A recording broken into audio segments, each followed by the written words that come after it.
Today, we're diving deep into a problem many parents are all too familiar with. Why do teenagers often seem so closed-minded? And how can we get them to consider a new way of thinking about something? If you've ever asked yourself the question, why won't my teenager listen to me? You're not alone. Picture this. It's 7 p.m. on a Wednesday night. You're in the kitchen chopping vegetables for dinner. Your 16-year-old slouches in, headphones on, eyes glued to their phone. You take a deep breath and say, "Hey, sweetie, can we talk about your college applications?" Your teen grunts. They barely glance up at you. You press on. "I know it's early, but those deadlines really sneak up on you. And besides, some scholarships have early deadlines." Your teen mumbles, "Whatever, I've got time," and they start to slouch away. You feel your frustration rising, "But this is important. Don't you care about your future?" And just like that, your teen is gone, the door slamming behind them. Sound familiar? This situation, or others just like it, play out in houses all around the world every day. This might be the most important lesson in communicating with your teenager. The problem isn't what you're saying. It's how your teenager is hearing it. Or, more accurately, how they're not hearing it. Today, we're going to uncover why this happens and how you can open your teenager's mind to actually hear what you're saying. By the end of this video, you'll have a new perspective on teen communication that could transform your relationship. Imagine you're driving your teen to school. You've just seen a terrible news report about this tragic accident that happened because of texting and driving. So you turn to your teenager and say, "Promise me you'll never text and drive. It's so dangerous. I don't know why people do that." Your teen rolls their eyes. "I know, Dad. You've told me 1,000,000 times. I'm not going to text and drive, okay?" Later that week, you're in the passenger seat while your teen is driving. At a red light, their phone buzzes, and without missing a beat, they whip it out and start sending a text message. Your heart races. "What are you doing? Didn't you hear anything I said?" Your teen shrugs. "It's fine. We're stopped." This scenario illustrates a crucial point. Just because your teenager hears your words doesn't mean they've internalized your message. Understanding why this disconnect happens is the first step towards bridging the gap. To understand why your teen might not be listening to you, let's visit a story from the world of medicine. Back in the 1980s, two doctors named Barry Marshall and Robin Warren made an important discovery. They found out that stomach ulcers weren't caused by stress or by spicy foods like everyone thought, but by bacteria. This was huge. It could save countless lives. They had mountains of evidence. Marshall even infected himself with the bacteria and then cured himself with antibiotics. Talk about dedication to the scientific method. But when they presented their findings, guess what happened? Nobody listened. At one conference, most of the audience got up and left the room. It's like they were presenting 101 photos of paint drying instead of groundbreaking medical research. This story illustrates a crucial lesson. Having the right information isn't enough. Even when the facts are clear and the evidence is strong, people, including teenagers, don't always listen or change their minds. Sound familiar? You might not have a teen who walks out of the room when you're trying to talk to them, but all parents have struggled to get their child to buy into something important. Whether it's about grades, chores, curfews, or bigger life decisions, we've all felt that wall of resistance. This isn't just about rebellious teens or poor communication skills. It's about how the human brain, especially the teenage brain, processes information. Understanding this is key to breaking through that wall. So let's dive into the fascinating world of the teenage brain and discover why your words might be bouncing off rather than sinking in.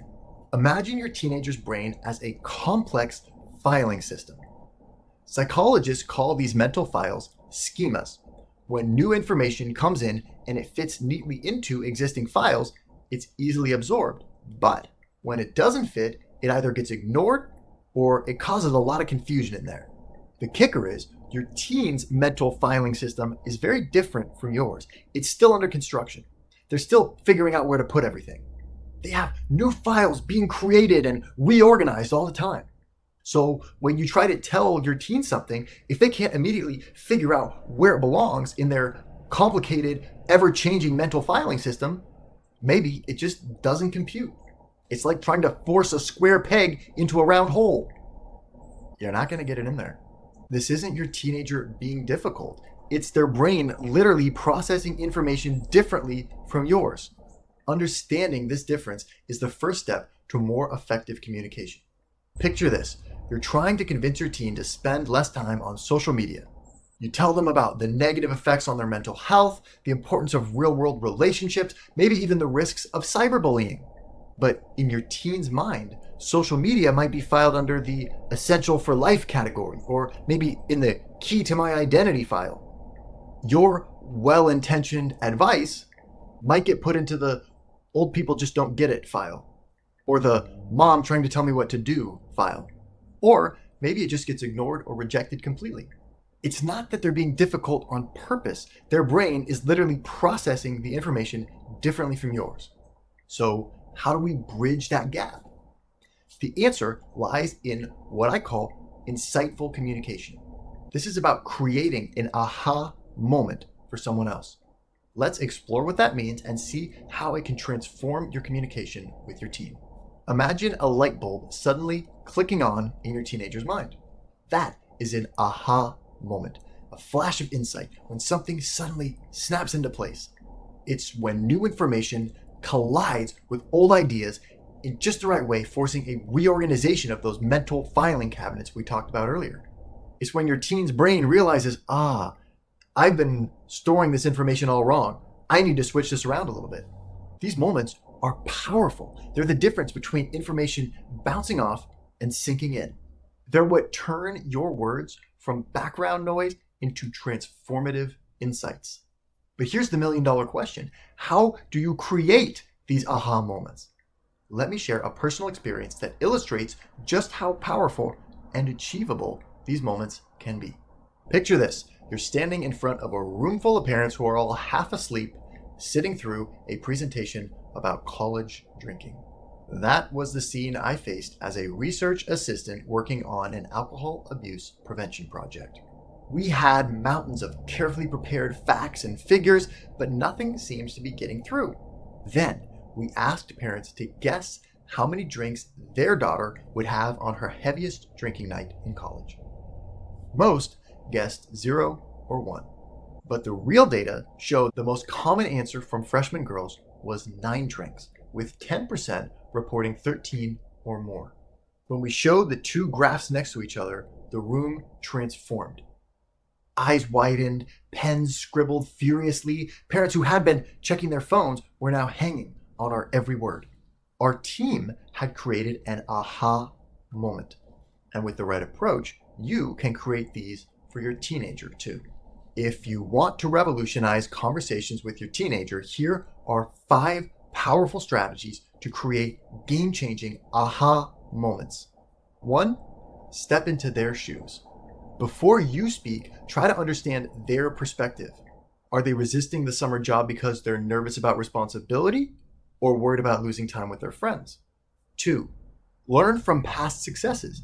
Think about times when you did get a message through to your team. What worked? Maybe that time you let them manage the family vacation budget taught them more about money than all of your lectures combined. 3, ask, don't tell. Instead of lecturing them about too much gaming, try asking, what do you think would happen if you spent as much time on homework as you do on games? Questions can be more powerful than statements. 4, surprise them with facts. If your teen thinks everyone is doing something risky, find statistics that prove otherwise. Sometimes surprise is the best teacher. 5, plant seeds patiently. Aha moments can't be forced. Your advice might seem to fall on deaf ears, but don't be surprised if you hear your teen repeating it to their friend later. Remember, your goal isn't just to transfer information, but to spark insight. It takes more effort than a lecture, but the results can be truly transformative. Worried about your teen's study habits? Forget the lecture about good grades and college applications. Try this instead. Ask, How do you think the top students in your class manage their time? This gets them thinking without feeling attacked.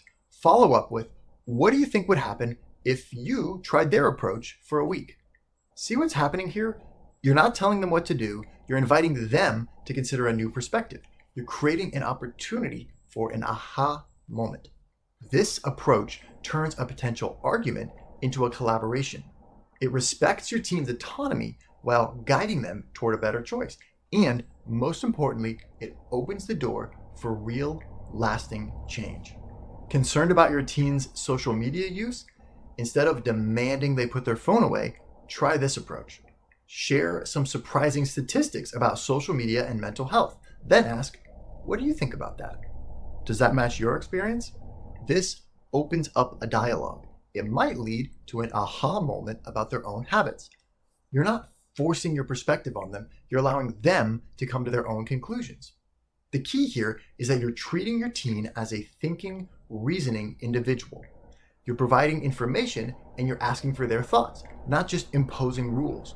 This approach can lead to more meaningful, impactful conversations about digital health and well-being. Opening your teenager's mind isn't just about who can argue the loudest or who has the most facts. It's about creating those moments of insight where new understanding can bloom. So the next time you need to have an important conversation with your teen, shift your focus.